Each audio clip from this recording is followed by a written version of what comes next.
আসসালামু আলাইকুম এভরিওয়ান, আশা করছি সকলে ভালো আছেন। আমাদের আজকের রেসিপি পাকা আম দিয়ে খুবই সুন্দর একটি নাস্তা রেসিপি শেয়ার করতে চলে এসেছি। আশা করছি আপনাদের সকলের কাছে ভালো লাগবে এবং সহজে লাগবে।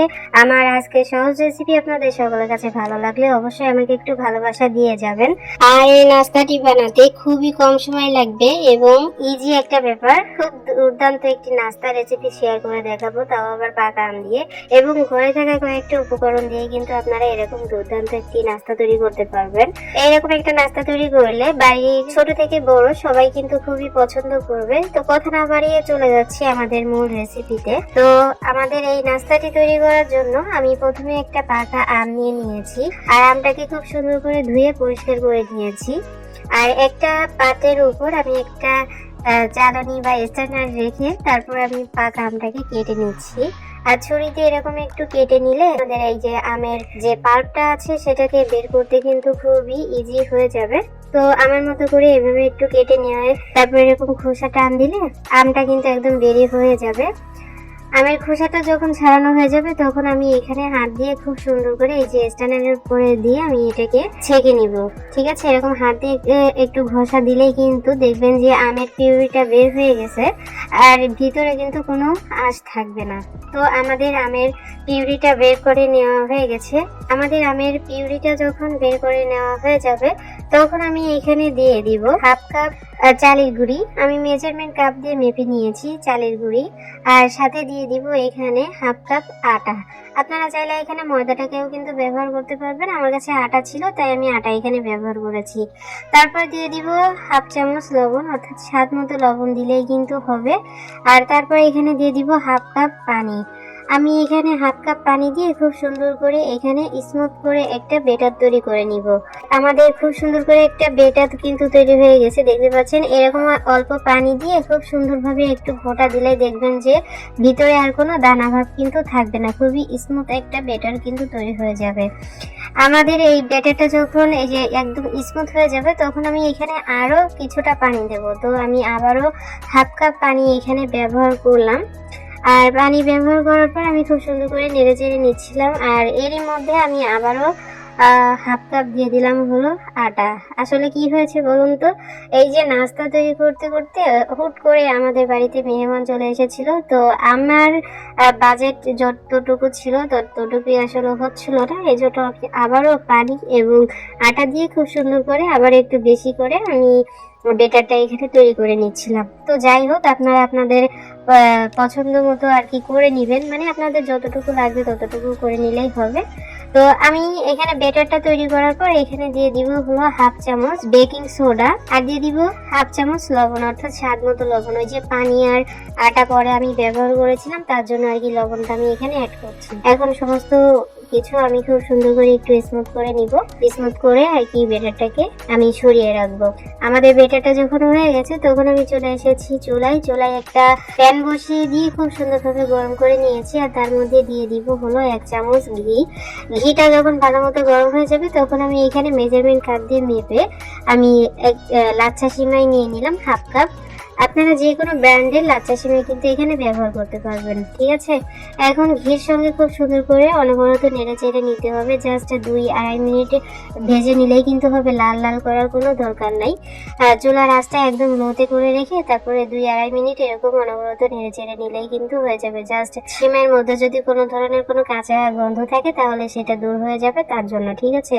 তো আমাদের সিমাইটা দেখুন ভাজা হয়ে গেছে। আমাদের সিমাইটা যখন ভাজা হয়ে গেছে তখন আমি এখানে দিয়ে দিব 1/3 কাপ বাদামের গুঁড়ো, 1/3 কাপ চিনি, তারপর 1/3 কাপ গুঁড়া দুধ দিয়ে দিব, 1/3 কাপ নারকেল কোড়া, তারপরে দিয়ে দিব ফ্লেভারের জন্য হাফ চামচ হলো এলাচের গুঁড়ো আর হাফ চামচ লবণ, অর্থাৎ স্বাদ মতো লবণ দিলেই কিন্তু হবে। আর 3টা দারুচিনির টুকরো আমি এখানে ব্যবহার করেছি। আমাদের সিমাইটা যখন রান্না হয়ে যাবে আমরা এটা পরে তুলে রাখবো, ঠিক আছে। আচ্ছা, এখন আমি বাদামটা দিয়েছি হলো চীনা বাদাম দিয়েছি। আপনারা এখানে কাঠবাদাম, পেস্তা বাদাম, তারপরে কাজু বাদাম ব্যবহার করতে পারবেন। তবে আমার কাছে এই চীনা বাদামটার ফ্লেভারটা কিন্তু দুর্দান্ত লাগে। আমি যে কোনো নাস্তার মধ্যে কিন্তু আমি এই বাদামটাকে ব্যবহার করি। তো এই চীনা বাদামের ঘ্রাণটা কিন্তু খুবই সুন্দর, আমার কাছে বেশ ভালো লাগে। তো আপনারা একবার হলেও ট্রাই করে দেখবেন, এই বাদাম দিয়ে নাস্তা তৈরি করে দেখবেন, ফ্লেভারটা জাস্ট অসাধারণ হয়। আর এই বাদামটা তো অ্যাভেলেবল পাওয়া যায়, আমরা রেগুলার যে বাদামটা খাই সেটাই আর কি। তারপরে এখানে আমি চিনিটা আমি আমার পছন্দ অনুযায়ী ব্যবহার করেছি, আপনারা আপনাদের পছন্দ অনুযায়ী ব্যবহার করলেই হবে, ঠিক আছে। তারপর গুঁড়া দুধটা তো অবশ্যই ব্যবহার করতে হবে, গুঁড়া দুধ, নারকেল এগুলো অবশ্যই দিয়ে তারপরে নাস্তাটি তৈরি করবেন। সমস্ত কিছু খুব সুন্দর করে এখন মিশিয়ে নিয়ে তারপরে চুলার আঁচটা ধরিয়ে দিয়ে আমি খুব সুন্দর একটা ফ্লেভারের জন্য অপেক্ষা করব। মানে এই যে সমস্ত উপকরণ যখন একটু জাল হতে শুরু করবে তখন দেখবেন যে খুব সুন্দর একটা ফ্লেভার বের হয়েছে সমস্ত কিছু দিয়ে। যখন সুন্দর একটি ঘ্রাণ বের হবে তখনই কিন্তু এখানে লিকুইড দুধ অথবা নর্মাল পানি দিয়ে আপনাদের এই সিমাইটাকে রান্না করে নিতে হবে। আমার কাছে লিকুইড দুধ ছিল না, এজন্য আমি এখানে পানি ব্যবহার করেছি 1 কাপ। আপনাদের কাছে যদি লিকুইড মিল্ক থাকে তাহলে অবশ্যই 1 কাপ মিল্ক ব্যবহার করলেই কিন্তু হয়ে যাবে। আশা করি বোঝাইতে পেরেছি। এখন খুব সুন্দর করে নেড়ে চেড়ে আমি সিমাইটাকে রান্না করে নিব। কথা বলতে বলতে অনেকটা দূর চলে এসেছি।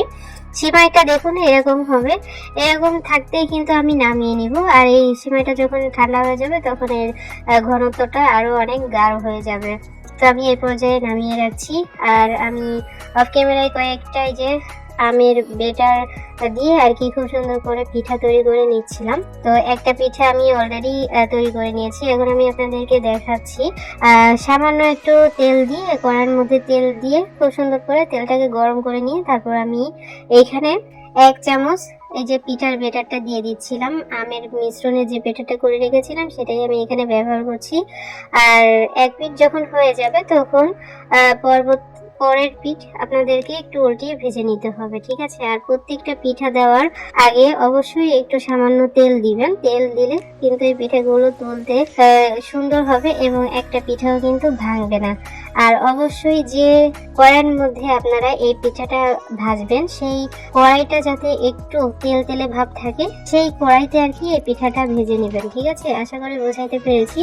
আর বেকিং সোডা দেওয়ার জন্য কতটা পারফেক্ট হয়েছে আপনারা কিন্তু দেখেই বুঝতে পারছেন, একদম ভিতরে অনেক ছিদ্রযুক্ত কিন্তু হয়েছে পিঠার বেটারে। আর এটা এক কথায় বলতে গেলে চিতই পিঠা যেরকম বানানো হয় ঠিক সেরকম, ঠিক আছে। আশা করি বোঝাইতে পেরেছি। চিতই পিঠার বেটারটা তো অনেক মোটা থাকে আর এটাই একটু পাতলা, ঠিক আছে। তো আপনারা পিঠা বা রুটি যাই বলেন না কেন এরকম ছোট ছোট করে তৈরি করে নিতে হবে। আচ্ছা, কয়েকটা আমি তৈরি করে নিয়েছি, নাস্তা অলরেডি কয়েকটা আমি অফ ক্যামেরায় তৈরি করে নিয়েছি। এখন আপনাদেরকে দুটো নাস্তা তৈরি করে দেখিয়ে দিচ্ছি। একটা রুটির উপর আমি এই যে সিমাইয়ের বেটার দিই, তারপর আমি আরো একটা পিঠা বা রুটি এই যে উপরে দিয়ে দিলেই কিন্তু হয়ে যাবে। আর সিমাই দিয়ে কিন্তু পুরো পিঠাটা কিন্তু কভার করে নিতে হবে। সম্পূর্ণ পিঠার গায়ে আপনারা এই যে সিমাইয়ের মিশ্রণটা দিয়ে দিবেন, ঠিক আছে, তাহলে কিন্তু খেতে দুর্দান্ত লাগবে। তো আমি অনেক কিছুই করে ফেলেছি আপনাদের সাথে কথা বলতে বলতে। তো দেখতে পাচ্ছেন মাশাআল্লাহ আমাদের নাস্তাগুলো কিন্তু দুর্দান্ত হয়েছে।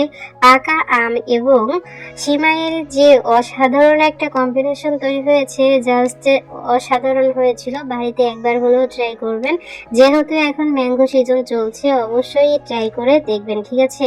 আমার ভিডিওটি কেমন লাগলো অবশ্যই লাইক কমেন্টস করে জানিয়ে যাবেন। আমার আজকের সহজ রেসিপি ভালো লাগলে অবশ্যই বন্ধুদের মাঝে শেয়ার করে দিয়ে দেওয়ার চেষ্টা করবেন। তো আমাদের কাঙ্ক্ষিত নাস্তাটি কিন্তু অলরেডি তৈরি হয়ে গেছে। ফাইনালি আমাদের আজকের রেসিপি এতটুকুই। সবাই ভালো থাকবেন, সুস্থ থাকবেন। আমাদের পরবর্তী ভিডিও দেখার আমন্ত্রণ জানিয়ে আজ এখানে বিদায় নিচ্ছি। আল্লাহ হাফেজ।